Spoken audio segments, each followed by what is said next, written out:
If you have a Ryobi 18V string trimmer, you might be wondering, how do you release the string line when you're using the string trimmer? There are a lot of videos out there telling you to use the button on the spool to release the string trimmer line, but that doesn't help you when you're actually using string trimmer line, because you don't want to have to stop using it, flip it over and then press the button. It's a little bit dangerous when you've got the battery installed still, and it's a really slow method to release the string trimmer line.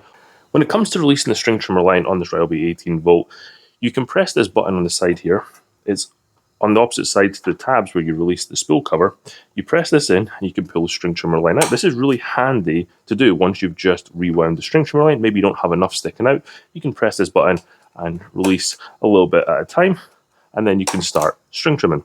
When you're using the string trimmer, that button on the spool is not the best way to release the string trimmer line. You want to use the auto feed mechanism that's already built into this Ryobi string trimmer.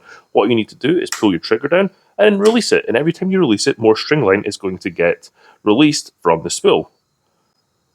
Now, we don't have very much string trimmer line sticking out right now. You can see here, maybe I've got an inch. What I'm going to do is put the battery in and then pull the trigger a couple of times, and then you'll hear the string trimmer line actually hitting the knife on the side of the string trimmer here.